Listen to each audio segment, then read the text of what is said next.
Ya, ini sadar tidak sadar ya, Google terima aja sebagai sebuah komentar saya. Saya bilang ini referensinya dari mana? Guru Gembul ini tipe orang yang pretending to know everything. Metodologi apa yang Bapak gunakan untuk mengetahui bahwa saya merasa mengetahui semuanya?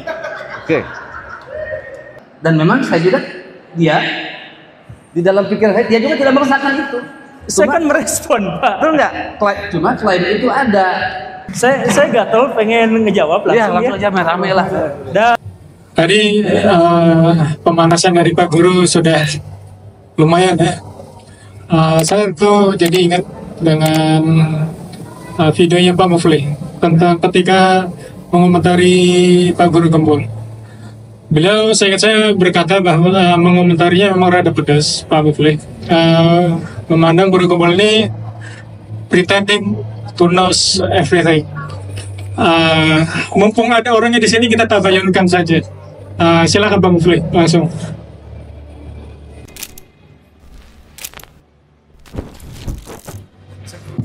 Ya, terima kasih. Bismillahirrahmanirrahim. Assalamualaikum warahmatullahi wabarakatuh.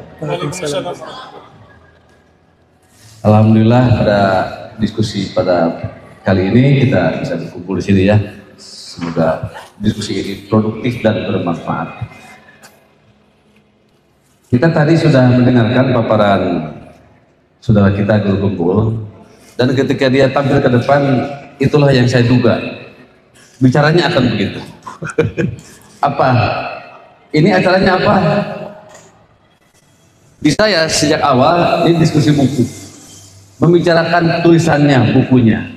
Tapi namanya Guru Gembul, luas pengetahuannya, dia bicara kemana-mana, tidak terstruktur, apa saja dia keluarkan. Gitu ya. Dan orang yang tidak terstruktur pikirannya itu, bukan tidak terstruktur, tidak termanage gitu ya dengan baik, hanya untuk menjawab pertanyaan, bagaimana Pak Guru Gembul bisa mengumpulkan referensi sebanyak ini? Jawabannya hampir 1 jam. Dan mulai babi ngepet terus kemana-mana. Akhirnya ke pendidikan. Level pendidikan itu videonya pernah saya tonton, terus berusaha dijelaskan lagi. Ya saya nikmati saja beliau berekspresi gitu ya. Cuma saya dari awal meniatkan kesini itu untuk diskusi buku, karena buku inilah yang diberitahukan kepada saya, diinformasikan untuk dibahas dengan topik khususnya tentang kematian Raja Faisal gitu. Tapi di pengantar diskusi itu pun saya sudah bilang bahwa dalam pikiran saya orang nggak punya perhatian kepada kematian Raja Faisal ya secara publik gitu. Paling-paling ya isu yang paling umum apa yang populer di Indonesia, kemudian isu-isu global sekarang apa yang menarik di Indonesia, misalnya kebakaran di Los Angeles. Terakhir apa yang sekarang pembakaran Al-Quran. Kan publik itu biasanya selalu mengikuti dan terpengaruh oleh berita-berita terakhir.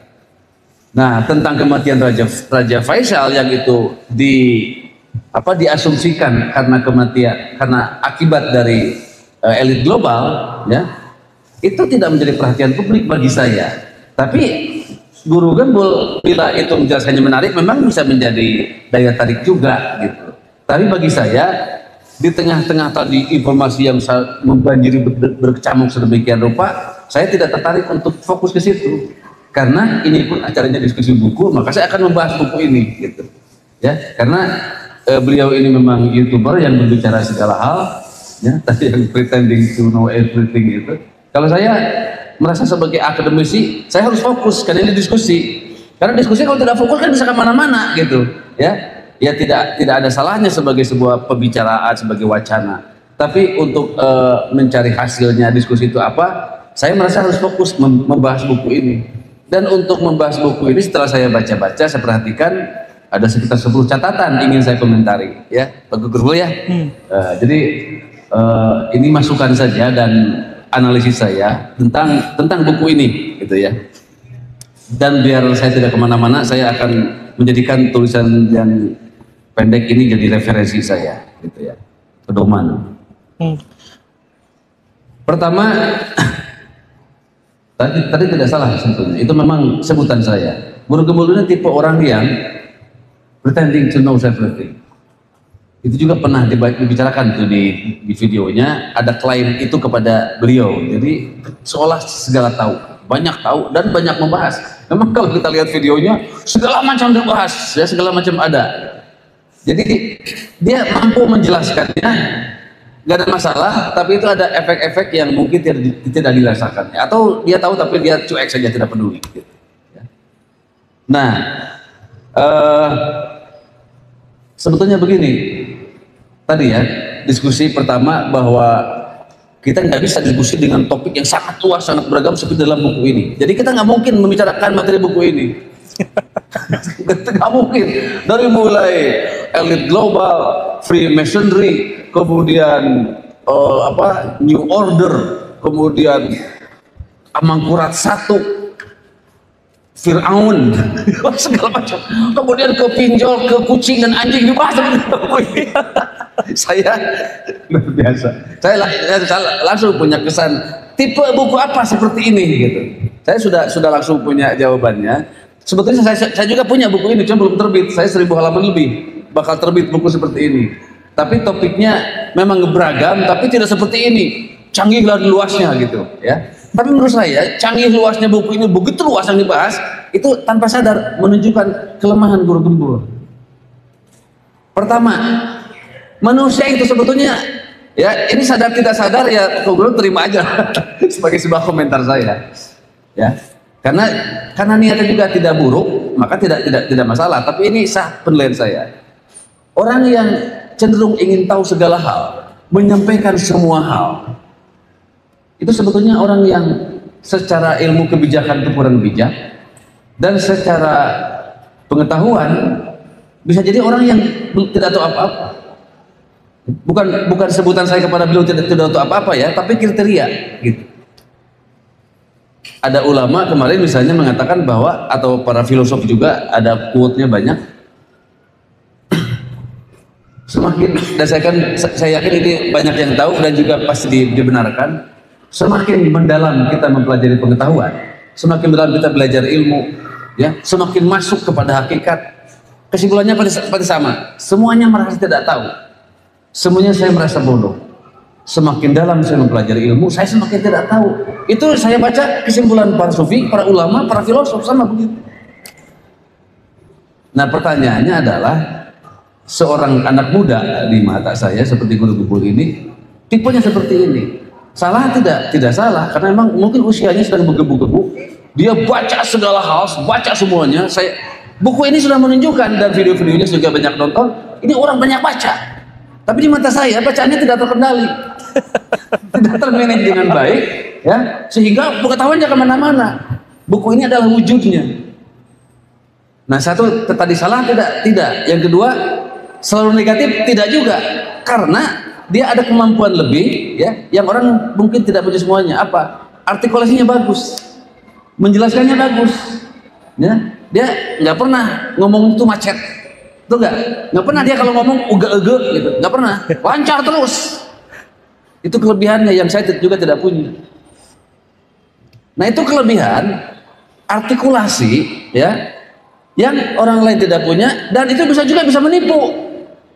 Apa menipunya? Video-video Guru Gembul didengarkan, disemak oleh orang-orang awam, percaya bahwa dia hebat, bahwa dia segala tahu, bahwa dia cerdas segala macamnya. Kalau menyangkut pengetahuannya yang benar, nggak salah. Tapi kalau sudah salah, apalagi dalam agama misalnya, ya, menyesatkan, bahaya. Tuh enggak? Karena saya lihat yang mengikuti, yang fanatik pada Guru Gembul itu luar biasa banyak sekali. Ketika ada orang yang mengkritik Guru Gembul dari berbagai sisi keahliannya, dia protes terus, protes semuanya. Wah, lebih hebat Guru Gembul. Wah, saya percaya Guru Gembul. Itu banyak sekali, termasuk video saya yang mengkritik dia. Nah, saya melihat, merenung, dan kebanyakan komentar yang fanatik mendukungnya itu bukan dari, ya, mungkin bukan dari orang yang banyak baca, tapi yang pengetahuannya terbuka melalui media sosial dan ketemu sosok yang namanya Guru Gembul yang menjelaskan banyak hal, penjelasannya menarik, akhirnya dia pikirnya menjadi tahu gitu. Oh, ini yang saya cari. Wah, dia hebat, menjelaskan segala hal, segala bisa. Saya suka sama dia. Akhirnya apa? Followernya banyak, 1 juta lebih. Luar biasa. Seorang guru, nggak ada di Indonesia begitu. Kenapa seorang guru bisa begitu? Yaitu kalau saya melihat dari kemampuan artikulasinya, ya, retorikanya menarik. Itu yang dia jual tanpa sadar. Soal pengetahuannya benar atau tidak, nggak bisa dicek saat itu juga, nggak bisa dibenarkan saat itu juga. Karena ini ciri khas kedua guru gembul. Putenanya kan guru. Dia banyak sekali sweeping statement dalam video-videonya, termasuk barusan. Apa sweeping statement itu? Pernyataan-pernyataan umum, general, ya, generalisasi, yang ketika didengarkan oleh orang yang sudah baca atau yang kritis itu akan mikir, masa begitu, benar enggak? Ya. Dan kalau di cross checkkan dengan data-data, tidak begitu, sangat umum. Itu saya melihat hampir semua penampilannya begitu. Tapi nanti saya bedah lagi kenapa dia begitu. Ya, itu pertama daya tariknya untuk menyerap tanpa sadar, ya, dalam bidang komunikasi. Yang kedua, banyak pernyataan-pernyataan yang menurut saya gegabah, umum, ketika dicek kepada fakta belum tentu begitu, dan ketika didengarkan oleh mereka yang ahli, para ahli bidang masing-masing, masalah, dikritik, dihujat bahkan, ya, itu konsekuensi yang diterima oleh orang yang banyak sweeping statement dalam ucapannya. Misalkan gini, tentang Raja Fir'aun di mata rakyatnya di dalam buku ini. Contoh, ketika saya bilang di mata rakyatnya, Masya Allah, hebat sekali. Fir'aun itu abad keberapa? Berapa ribu tahun sebelum zaman Nabi. Referensi belum ada, buku-buku ilmiah belum ada. Dia bisa mengetahui bagaimana sikap rakyatnya terhadap Fir'aun. Fir'aunnya saja masih banyak diliputi misteri. Dan Fir'aun itu memang bukan nama raja, tapi nama dinasti, ya. Bahkan Ramses II itu memang yang paling menonjol keingkarannya atau kesombongannya dan juga prestasinya, sehingga dituhankan dan menuhankan diri. Guru gembul itu bisa menjelaskan di mata rakyatnya. Saya bilang ini referensinya dari mana? Ya dia juga pasti dari baca buku, dan saya baca ya buku-buku yang dia baca yang kita susah untuk cross check kebenarannya. Misalnya begini, rakyat Mesir itu tidak rasis. Ini dari mana kesimpulan seperti ini? Nah, banyak sekali hampir di setiap tulisannya guru gembul membuat sweeping statement. Tapi, nah ini yang saya sayangkan, nanti saya hubungkan dengan penilaian buku ini. Tidak mengaitkannya dengan referensi. Banyak sekali pernyataan yang dia tidak pakai referensi. Soal benar salahnya bisa benar, bisa tidak, tapi kita bisa mengkategorikan bahwa buku ini akhirnya juga kesimpulan saya, ini bukan buku ilmiah, ini buku fiksi ilmiah. Tapi tadi bagus guru ngaku, tadi kalau dikatakan buku ilmiah sih ini memang keterlaluan. Memang ini bukan buku ilmiah.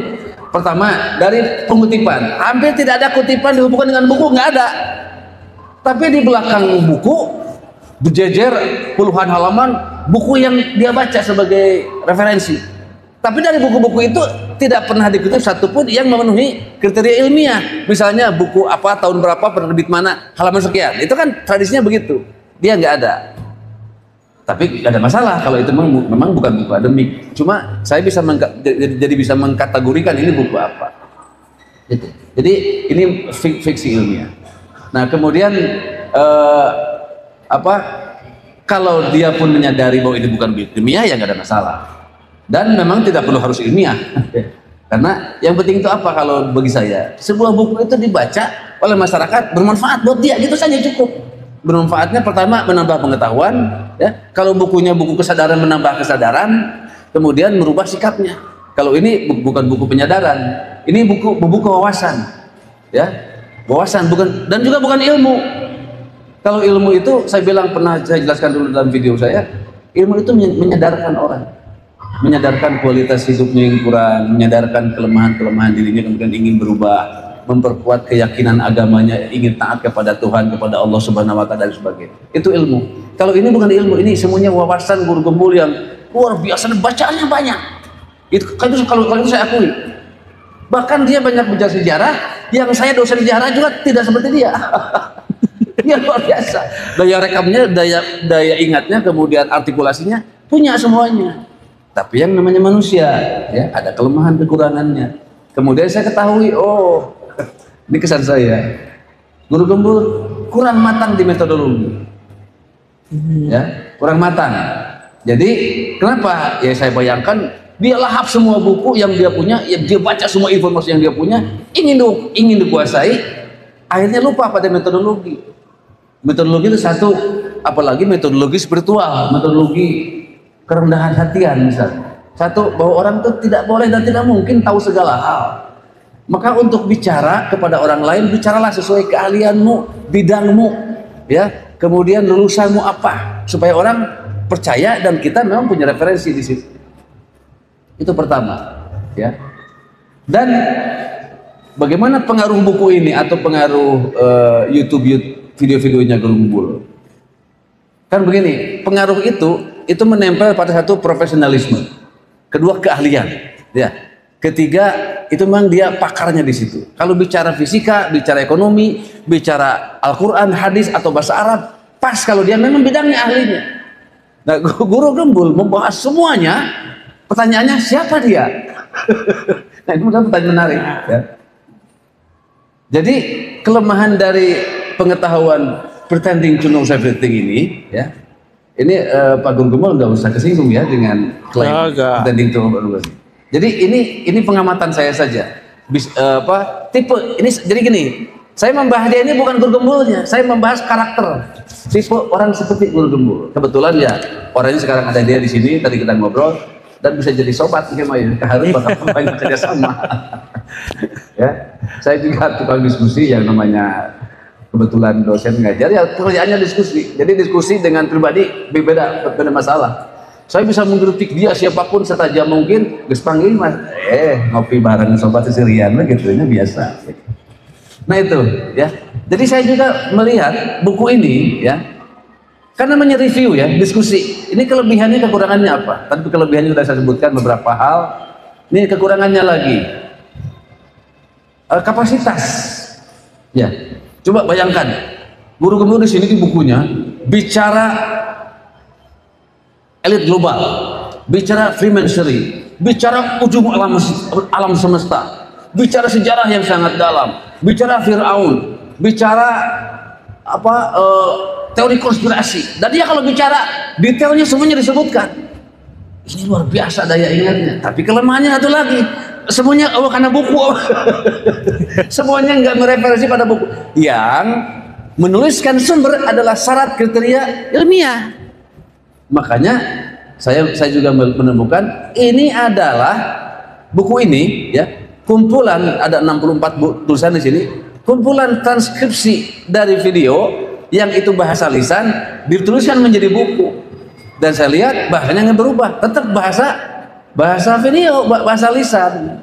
Ini yang saya temukan. Oh ini, ya, mungkin juga ada yang ditulis asli, tapi mungkin karakter Guru Gembul juga menulis dengan bicara dia sama gitu. Sisi lain, di video dengan di buku dia masih tetap pakai kata baraya.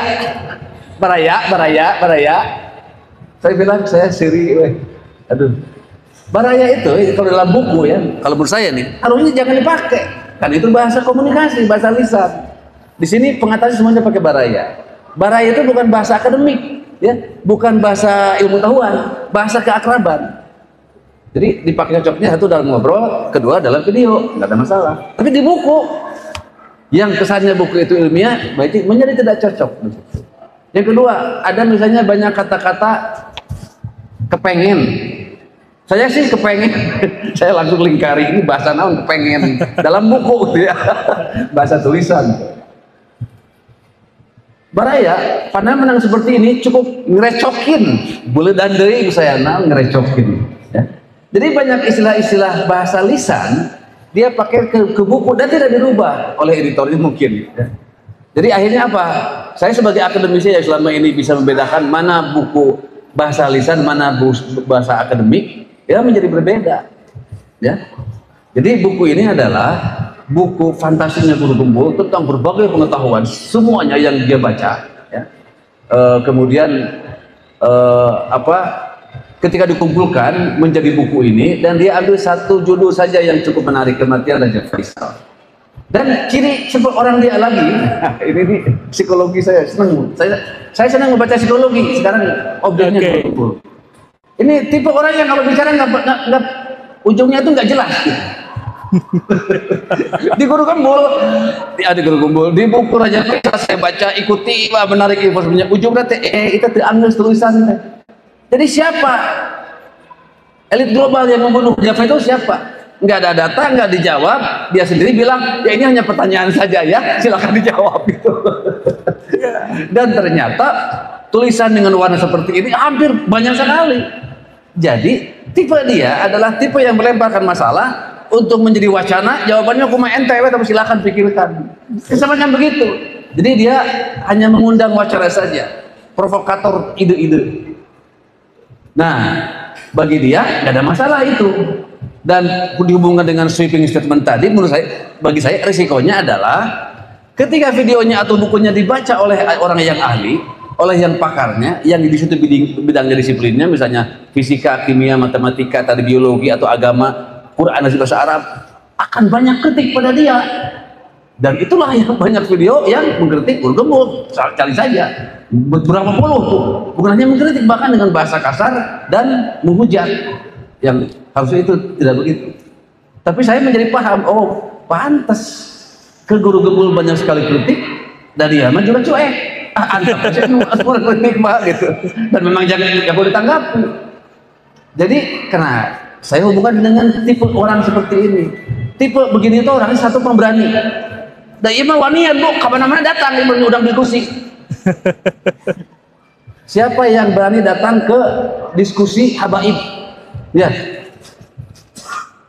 Robito Alawiyata. Cuma dia.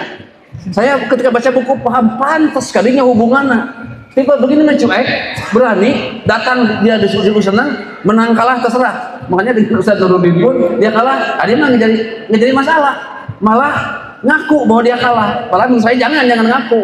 Nggak perlu padahal mah. Saya waktu dengar dia baca dengan video dia mengakui kalah, dia bilang, entong gitu, udah jangan ngomong. Diskusi mah nggak ada kalah menang, nggak ada. Yang ada adalah apa? Siapa yang paling kuat argumentasinya, mana yang lebih dipercaya oleh publik, oleh audien, itu bukan kalah menang. Betul nggak? Jadi di situ bagi saya Guru Gembul bukan kalah, bukan. Beda perspektif nih kalau saya ingin bedah panjang nih. Bagaimana sebetulnya apa yang sedikit aja ya? Apa sebenarnya yang terjadi perdebatan Guru Gembul dengan Ustaz Nuruddin? Beda perspektif sebetulnya, beda pemahaman. Nah, Guru Gembul sebenarnya sama dengan saya. Tuhan itu tidak bisa diilmiahkan dan beragama tidak perlu ilmiah. Saya sama dengan saya. Nah, sementara akidah ya, akidah itu tidak ilmiah dan tidak perlu diilmiahkan. Itu sama dengan saya. Saya perhatikan nih bedanya di mana. Itu yang menjadi akar masalah perdebatan. Dia mah pandangannya tidak perlu ilmiah dan tidak bisa diilmiahkan. Menurut Nuruddin, Ustaz Nuruddin, itu ilmiah dan perlu diilmiahkan. Padahal yang dimaksud ilmiah oleh dia itu adalah pengertian, definisi, studi tentang akidah. Ya iya ilmiah, karena itu tradisi ilmiah dan ada ilmunya, ada kitabnya, ada kajiannya. Sebagai studi, ini sebagai penghayatan. Penghayatan tentang akidah, keyakinan kepada Allah, nggak ilmiah, memang. Di sini saya sama dengan dia. Ustaz, jadi hanya karena saat itu moderatornya tidak berfungsi. Kalau saya nggak ketahuan, ini beda perspektif. Jadi sebetulnya yang terjadi, Ustaz Nuruddin ngomong panjang lebar benar di bidangnya, yaitu bahwa akidah adalah sebuah disiplin ilmu yang nih referensinya kitab-kitabnya para ulama, benar. Tapi kalau saya hadir di situ saya ingin menjelaskan, itu bukan yang dimaksud oleh Guru Gembul sebetulnya. Tapi dia juga nggak bisa menjelaskan. Saat itu waktu saya nonton videonya, saya ngomong sendiri bu di kamar bu, ini Guru Gembul harusnya menjelaskan itu silakan Anda paparkan 1000 referensi, jawabannya gampang, itu bukan yang saya maksud, selesai. Cuma Guru Gembul pun mungkin karena termakan oleh situasi, terpengaruh oleh situasi di ruangan yang katanya di situ lebih banyak pro ke dia, akhirnya dia pun hilang daya kritis untuk melihat itu. Saya karena di rumah sendirian, tenang saja mikirnya ketahuan. Ini beda perspektif, beda objek diskusi sebetulnya. Jadi yang dia maksud itu, yang dia maksud adalah itu enggak penghayatan pribadi, beriman, tauhid kepada Allah memang enggak ilmiah dan tidak perlu diilmiahkan, sama. Iman itu taat sudah, nurut atas perintahnya, selesai. Referensi nggak perlu, buat apa referensi? Saya iman pada Nabi, saya iman pada Allah, titik. Tidak perlu jutaan buku, saya nggak butuh. Kan hanya begitu. Cuma kebenaran agama itu sifatnya, kalau memang ini adalah memang ajaran agama yang benar, sepanjang sejarah kemudian membuktikan semua ajaran dalam Al-Quran dan hadis Nabi ditemukan oleh banyak sekali penemuan ilmu pengetahuan yang sesuai dengan apa yang disabdakan oleh Nabi pada abad yang lalu atau dalam Quran 14 abad yang lalu. Dan itu bedanya paradigma iman dengan ilmu gitu. Kalau ilmu itu harus pembuktian dulu, riset dulu, pakai metodologi. Kalau iman nggak perlu, cukup saya yakin samina wa atona benar, dan memang bila agamanya benar akan terbukti kebenarannya di kemudian hari. Nah begitu ya. Ini juga sedikit jadi kemana-mana, tapi saya ingin karena sebetulnya pertemuan dengan Guru Gembul itu pertemuan yang saya rindukan sebetulnya. Saya karena gini Pak Bu, saya membaca karakternya, ia bercocok dan saya bakal deket, bakal nyambung gitu. Sarua tukang heureuy, sarua terbuka, ya, senang pada kritik, senang diskusi gitu. Nah, di sini saya ingin fokus pada buku ini. Saya baca, saya udah ketahuan. Ini tipe, jadi kesimpulannya nih ya. Ini jenis buku fiksi ilmiah. Isinya akademik, pemaparannya akademik, tapi gaya penulisannya tidak ilmiah, bukan kriteria akademik gitu lah. Bahasa lisan, bahasa komunikasi lisan. Gitu. Dan itu nggak salah, nggak ada masalah, ya. Selama tidak didefinisikan bahwa ini adalah buku ilmiah. Apalagi kalau ke pemanfaat. Manfaat itu tergantung yang membacanya. Ya. Kalau manfaatnya buat dia jelas, ya, dia menjadi tajir dalam YouTube dari monetisasinya. Tanah penting masih terakobet menambah. Dan ilmu mah relatif Bu. Tidak ada kemutlakan dalam pengetahuan, nggak ada mutlak mah adanya di agama, adanya keyakinan. Jadi yang begini mah, saya mah penting mah monetisasi terus banjir, dan itu yang susah juga didapat oleh orang lain. Kita jaya sebagai pengantar komentasi atas buku ini, ya, buku ini. Jadi gimana kesimpulannya? Terus aja menulis, terus aja ngomong, ya, ramekan dunia wacana. Benar salah mah bukan klaim kita, itu mungkin di akhirat. Ya. Terima kasih. Assalamualaikum warahmatullahi wabarakatuh. Waalaikumsalam. Saya gatel pengen ngejawab langsung, ya, langsung aja rame lah. Karena kita sama-sama orang Bandung dan deket rumahnya ya. Deket, saya di Jadi Cibiru. ayo Pak ditraktir gitu. Dan kita akan akrab. Tapi gini, di sini saya mencatat ada banyak sekali poin. Monetisasinya sudah gede. Oke, gini. Sebenarnya ada beberapa bagian, tapi bagian ini dimulai dari Bapak tadi bilang bahwa saya merasa mengetahui segalanya. Yang di Inggris kenteran sih Pretending to know everything. Oke. Metodologi apa yang Bapak gunakan untuk mengetahui bahwa saya merasa mengetahui semuanya? Oke.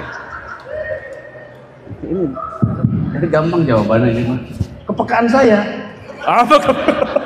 Karena untuk menilai dia ini orang yang kecenderungan tahu segala hal, nggak ada metodologinya. Ya, apa metodologi untuk mengetahui perasaan? Kan ini tadi kan. Oke. Saya merasa tahu semuanya. Ya, dari mana Bapak tahu perasaan saya bahwa saya mengetahui semuanya gitu? Oke. Metodologi apa yang digunakannya? Kalau disebutkan pada metodologi sebetulnya ada. Ini sebentar. Ini sebetulnya juga pernah diakui. Saya lihat dia dengan Kumaila ada ngobrol. Ya, orang-orang kok menyebut saya seperti segala tahu. Iya. Udah tahu gitu. Gini. Alatnya adalah daya kritis. Daya kritis melihat apa yang dia bicarakan. Lihat ke videonya, topik-topiknya apa? Di buku ini apa? Semua dia bahas. Mun perlu sampai ke akhirat gitu. Ya, itu mah jumping. Iya. Ini mah tetap menghereina. Dia membahas banyak sekali tema, ragam yang sangat banyak. Saya bilang tadi, salah enggak? Enggak salah selama bisa. Kedua, orang tahu semua hal. Mungkin enggak? Jelas enggak mungkin. Dan itu hanya sebuah ungkapan umum saja. Artinya pretending to know everything itu dia segala macam dia bicarakan, dia bahas. Sebenarnya nggak ada masalah. Tapi ya, oke, ukurannya apa saya bisa menilai begitu? Ya jelas dari topik-topik yang dia bahas dalam buku ini dan dari video-video yang selama ini dia bahas. Ini orang yang segala tahu dan segalanya mendalam. Ya ketika dia bicara untuk mendalamnya pada fakta-fakta yang saya bilang tadi, tetap banyak sweeping statement untuk diuji kebenarannya dengan riset, dengan pembuktian. Jadi gampang membacanya. Satu dari topik yang dibahasnya, kedua dari apa yang dibicarakannya, ketiga dari daya kritis alatnya. Mudah bagi saya melihat begitu. Ya, itu untuk menilai konten saya, tapi bagaimana menilai perasaan bahwa saya merasa mengetahui segalanya? Oke. Itu beda lagi. Ya, itu kan tadi pertanyaan saya itu adalah klaim itu datang kepada guru gembul dan sampai dan dia tahu, tapi dia tidak merasa. Dan memang saya juga dia di dalam pikiran saya dia juga tidak merasakan itu. Saya kan merespon, Pak. Betul nggak? Cuma klaim itu ada. Enggak, saya nggak mengklaim. Saya mohon maaf. Saya tidak mengklaim mengetahui segalanya. Saya membantah, berkali-kali membantah telah mengetahui segalanya, dan tidak ada metodologi apapun yang tadi Bapak jelaskan itu untuk mengetahui perasaan saya. Benar. Jadi iya. Nah, jadi kalau ada orang yang mengira saya merasa mengetahui semuanya, itu adalah prasangkanya, praduganya, karena tidak ada metodologinya. Dan sampai sejauh ini tidak, kalau misalkan ditanya tadi metodologi apa yang bisa digunakan untuk mengetahui perasaan saya. Kalau tadi indikasinya, itu bukan bukti sebenarnya Pak, kalau indikasinya tadi adalah bervariasinya video saya yang beraneka ragam itu misalkan, maka saya jelaskan tadi itu. Dan ini saya ungkapkan sedikit Pak. Saya pernah diskusi dengan Pak Anies yang kalah pemilu itu. Dan kritik beliau ke saya juga sama, persis seperti Bapak. Jadi jangan membahas semua hal. Saya bilang, saya tidak pernah membahas semua hal. Saya membahas 2 hal saja, tidak pernah lebih dari itu.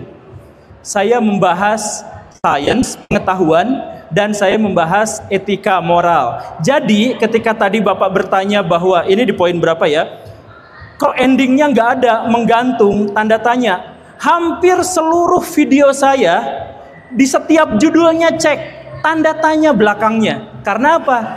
Kesadaran saya tidak memiliki otoritas akademik untuk menyampaikan sebuah ilmu, dan saya mengangkatnya hanya sebagai diskusi, dan saya tidak pernah mau mendoktrin, dan saya tidak pernah mau mematikan kesimpulan orang lain, sehingga di akhirnya silahkan berpikir, silahkan bertanya. Karena apa? Saya tidak punya otoritas akademik. Nah, jadi kalau misalkan tadi Bapak bilang ini sebenarnya hanya untuk menggantung, jadi dijelaskan, tidak. Ini adalah apa? Ini adalah untuk menghidupkan curiosity, menghidupkan kepenasaranan, dan ini pernah saya jelaskan. Jadi gini nih, salah satu masalah besar dalam pendidikan kita adalah kita menguji baik pinter atau tidaknya orang lain dari jawaban yang dia ajukan. Padahal kecerdasan seseorang dinilai dari sehebat apa dia dalam bertanya, bukan dalam menjawab. Menjawab itu hanya bereaksi atas fakta-fakta kepadanya, sedangkan bertanya itu artinya kemampuan otak untuk mengkoneksikan informasi-informasi yang sudah ada sebelumnya sampai pada titik di mana dia tidak tahu kaitan informasi itu, makanya bertanya. Nah, saya memelihara tradisi. Jadi ini bukan tidak disengaja, bukan tidak disadari. Saya sengaja cek semua video saya, judulnya cek satu-satu. Semuanya ada tanda tanyanya. Semua ada pertanyaannya. Karena video itu bukan untuk memberitahu. Video itu untuk ngajak berdiskusi. Itu yang pertama. Kemudian yang kedua, Bapak tadi bilang bahwa sebenarnya saya berpikirnya acak. Berpikirnya tidak termanage dengan baik. Sekarang saya tunjukkan. Poin Bapak yang pertama adalah seolah mengetahui segala sesuatu. Kedua, semua merasa tidak tahu, sama aja sebenarnya. Kemudian ketiga, percaya guru gembul segala tahu. Itu bukan tanggung jawab saya sebenarnya. Dan saya sudah membantahnya berkali-kali. Ada 5 video khusus ngebantah itu, dan hampir di setiap video saya jelaskan itu, dan saya memberikan tanda tanya dan tidak memberikan kesimpulan akhir sebagai penegas bahwa saya tidak tahu itu. Kemudian yang fanatik pada guru gembul itu bukan gini nih Pak Punten, ini sebenarnya adalah fenomena media sosial. Jadi fenomena media sosial itu terkait dengan ada orang yang pro dan kontra. kemudian orang yang pro menjadi fanatik, kontra menjadi fanatik, itu sebenarnya bukan hanya kepada saya, tapi kepada semua orang. Silahkan cek. Nah, tapi coba lihat satu-satu ya. Nomor 1, seolah tahu segala sesuatu. 2, semua merasanya tidak orang bijak itu seharusnya merasa tidak tahu. 3, percaya guru gembul. Berikutnya fanatik guru gembul. Pengetahuannya tidak bisa dicek atau enggak. Saya tampilin sumbernya di video saya dan bisa dicek. Bisa dicek. Kalau misalkan kesulitan, bisa pakai Gemini, ChatGPT, DeepSeek, bisa pakai Google Book dan lain sebagainya, bisa dicek sebenarnya ya. Dan saya mencantumkan itu. Kemudian kritik, banyak yang mengkritik saya, banyak yang menghujat saya. Kemudian sikap rakyat pada Firaun, tahu dari mana? Kan itu ribuan tahun yang lalu dan sebagainya. Catatan orang Mesir kuno adalah salah satu catatan paling lengkap di dunia. Dan bisa dicek karena sumber-sumber itu juga ada dalam tulisan-tulisan, bahkan di dalam piramid itu juga ada tulisannya. Soal Firaunnya siapa dan sebagainya, saya memang tidak mengatakan Firaun sebagai sebuah figur. Kemudian kurang matang di metodologi, kapasitas menulisnya sumber dan sebagainya.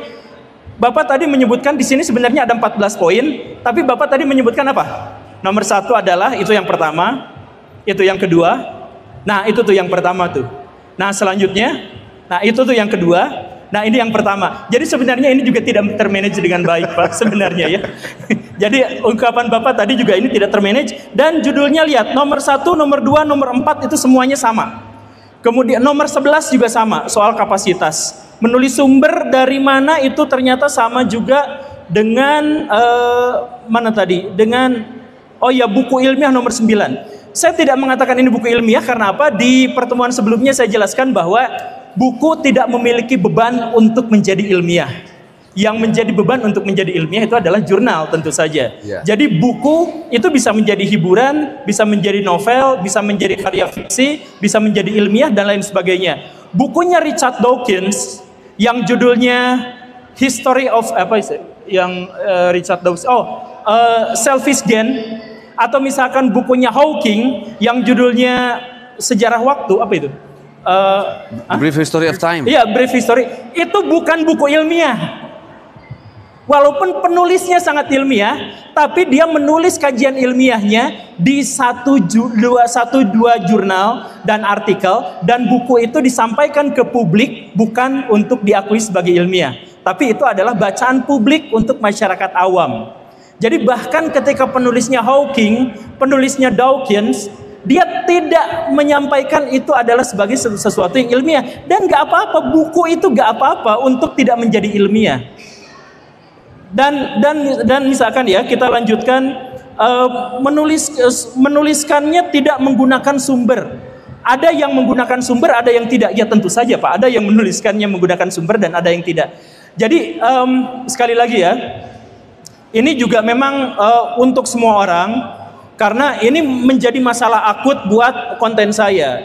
Di antaranya adalah ada banyak orang yang mengira saya tahu segalanya, tapi saya berkali-kali mengatakan di video yang saya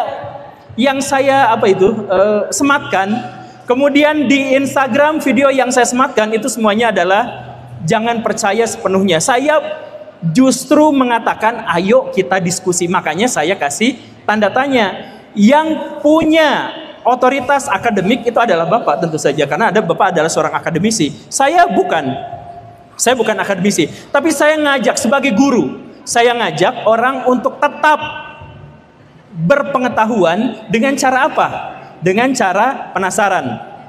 Tentu saja ketika Bapak tadi mengatakan bahwa ini pengetahuannya bla bla bla bla bla, sebenarnya saya menyampaikan hal yang berhubungan dengan pengetahuan, bukan hal yang berhubungan dengan ilmu.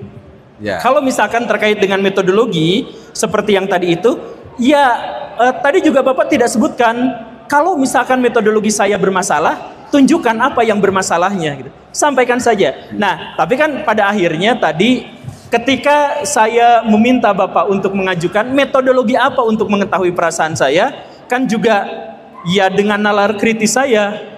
Nalar kritis bukan metodologi. Nalar kritis itu adalah sebuah klaim. klaim bahwa kita berpikir kritis gitu. Kritis itu apa? Kritis itu menguji.